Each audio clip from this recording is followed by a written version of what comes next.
Hello বন্ধুরা, আশা করছি সবাই ভালো আছেন। এই সময়ই বাগানের কুল গাছগুলিতে কুঁড়ি আসে। অনেকেই বাগানে কিংবা টবে নানা প্রজাতির কুলের চারা প্রতিস্থাপন করেছেন। এই হাইব্রিড প্রজাতির কুলের চারা সাধারণত গ্রাফটেড হয়ে থাকে, আর যেহেতু শখের বশে করা, তাই একটু বেশি পরিচর্যা করে বড় সর্বনাশটা করে ফেলি এই সময়।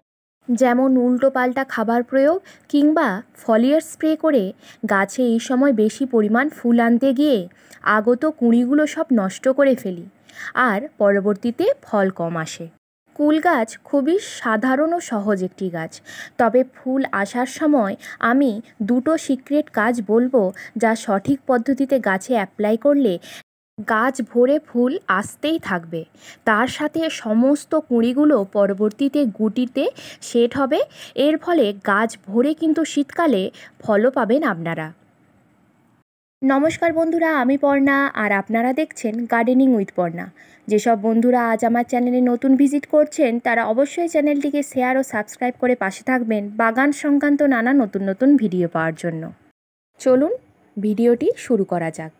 সম্পূর্ণ দেখবেন, আশা করছি ভালো লাগবে। গাছে এইরকম ছোট্ট ছোট্ট কুঁড়ি দেখা মাত্রই আমাদেরকে প্রথমেই যে কাজটি করতে হবে তা হলো যে কোনো একটি হরমোন এই গাছটিতে প্রয়োগ করতে হবে। আমি এখানে মিরাকুলান ব্যবহার করছি।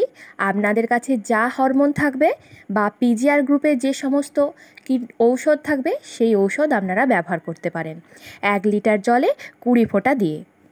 খুব সকালের দিকে এটি প্রয়োগ করতে হবে। এখন আর এটি প্রয়োগ করার প্রয়োজন নেই। আবার যখন ফুল থেকে গুটি সেট হয়ে যাবে, তখন কিন্তু এই হরমোন আরও একবারটি প্রয়োগ করতে হবে। এর 3 দিন গ্যাপ রেখে আমাদেরকে কিন্তু আরও একটি কাজ করতে হবে, তা হলো ছত্রাকনাশকের প্রয়োগ। কুঁড়িগুলো যাতে সম্পূর্ণ সুস্থ থাকে এবং তা থেকে ফল পাওয়া যায়, তার জন্য আমাদেরকে কিন্তু গাছে কুঁড়ি দেখা মাত্রই ছত্রাকনাশক প্রয়োগ করতে হবে। আমি এখানে অ্যান্ট্রাকল ব্যবহার করেছি, আপনাদের কাছে যা থাকবে তাই ব্যবহার করতে পারেন। 1 লিটার জলে 2 গ্রাম নিয়ে এটিও সকালের দিকে স্প্রে করতে হবে। গাছের কুঁড়ি দেখা মাত্রই প্রথমের দিকে এই দুটো কাজ করতে পারলেই অনেকাংশেই ফুল ঝরা রোধ হয় প্রথম দিক থেকেই। গাছে যদি এরপর আরও বেশি ফুল চান এবং সেই ফুলগুলো যাতে প্রতিটি গুটিতে পরিণত হয়, এর গ্যারান্টি যদি 100% পেতে চান, তবে হরমোন ও ফাঙ্গিসাইড ছাড়া আরও দুটো জিনিস এই সময় আমাদেরকে প্রয়োগ করতে হবে। প্রথমত আমি যেই জিনিসটির কথা বলবো তা হলো জিঙ্ক। জিঙ্ক যে কোনো গাছের ফুল থেকে ফল গঠন করতে অত্যন্ত সহায়তা করে, তাই প্রথমের দিকেই এই খাবারটি যদি আমরা গাছে দিয়ে থাকি, তবে পরবর্তীকালে আর কোনো অসুবিধার সম্মুখীন হতে হবে না। প্রচুর ফলন হবে এবং নতুন করে স্ত্রী ফুল আবার আসতে থাকবে। এই জিঙ্ক আমরা 1 লিটার জলে 1 গ্রাম দিয়ে সকালের সময় প্রয়োগ করতে পারি। দ্বিতীয়টি হলো বোরন। আমরা জিঙ্ক ও বোরন একই সাথে একই দিনে প্রয়োগ করতে পারি। এই বোরনও 1 লিটার জলে 1 গ্রাম দিয়ে ভালোভাবে ঝাঁকিয়ে সকালবেলার দিকে প্রয়োগ করতে হবে। বোরন ফুল ঝরা রোধ করে, ফলের সাইজ বৃদ্ধিতে সাহায্য করে এবং ফলের মিষ্টত্বও বাড়ায় কিন্তু এই বোরন। তাই প্রথমের দিকে এই দুটো জিনিস আমাদেরকে অবশ্যই প্রয়োগ করতে হবে।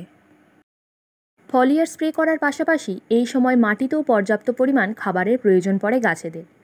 অতিরিক্ত ফুল আনার সময় কিংবা ফুল থেকে গুটি শেড হওয়ার সময় অতিরিক্ত খাবার প্রয়োজন পড়ে গাছেদের।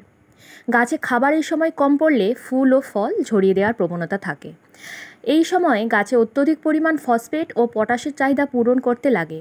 তাই জন্য আমি এখানে ব্যবহার করছি 10-26-26, যাতে পটাশ ও ফসফেটের চাহিদা পূরণ হবে গাছে একটি সারেই। আমার বাগানে মোট 3টি কুলের গাছ। একটি বড় ক্যারেটে বসানো আছে, যেটার বয়স 2 বছর। বাকি দুটো এখনও 1 বছর হয়নি, যেগুলো আমি 10 ইঞ্চির প্লাস্টিকের টবে বসিয়ে রেখেছি। এই সময় খাবার প্রয়োগের পাশাপাশি জল ও সূর্যালোকের দিকেও আমাদের কিন্তু বেশ নজর দিতে হবে। যেহেতু বর্ষাকাল, তাই ঘন ঘন জল প্রয়োগ করার প্রয়োজন নেই। আবার মাটি একেবারেও যেন শুকনো খটখটে না হয়ে যায়। যেখানে দিনের সবথেকে বেশি রোদ পড়ে, সেই স্থানে এই সময় কুল গাছগুলি রাখুন। কুল গাছ কিন্তু পর্যাপ্ত রোদ পছন্দ করে, তাই ফুল আনতে এদেরকে কিন্তু পর্যাপ্ত রোদ দিতে হবে। ওপর দিক থেকে মাটি শুকনো হলে তবেই দ্বিতীয়বার জল দেবেন। এই সময় হালকা পাতলা লিকুইড জাতীয় খাবার আপনারা কিন্তু গাছে প্রয়োগ করতে পারেন। এই সময় খাবারের অভাব যাতে একেবারেই না হয় সেই দিকে আমাদেরকে নজর রাখতে হবে। আমি এক্ষেত্রে বলবো পেঁয়াজ খোসা ভেজানো জল কিংবা কলার খোসা ভেজানো জল আপনারা 15 দিন অন্তর ব্যবহার করতে থাকুন, খুব ভালো রেজাল্ট পাবেন। এই তরল লিকুইড খাবার বানানোর পদ্ধতি, কতটা পরিমাণ এক একটা গাছে প্রয়োগ করতে হবে তা নিয়ে আমার চ্যানেলে আরও অনেক ভিডিও আছে। যারা এখনও দেখেননি সেই ভিডিওগুলো দেখে নিলে বাগানের ঘুরিয়ে ফিরিয়ে নানা ধরনের লিকুইড সার তৈরির পদ্ধতি এবং কতটা পরিমাণ প্রয়োগ করবেন সেই বিষয়ে কোনো আর ডাউট থাকবে না। কুল গাছে খুব সামান্য পরিচর্যা করলেই অজস্র কুল পাওয়া যায় শীতে। আশা করছি ভিডিওটি ভালো লাগলো। প্রথমের দিকে এই পরিচর্যাগুলোই করুন, আপনাদের কাছেও ফুল ও ফল কমতি থাকবে না। আজ আসি, ফিরছি পরের ভিডিওতে। ততক্ষণ পর্যন্ত সুস্থ থাকুন, নিজের বাগানের গাছকেও সুস্থ রাখুন। আর ভিডিওটি ভালো লাগলে প্লিজ একটা লাইক করবেন।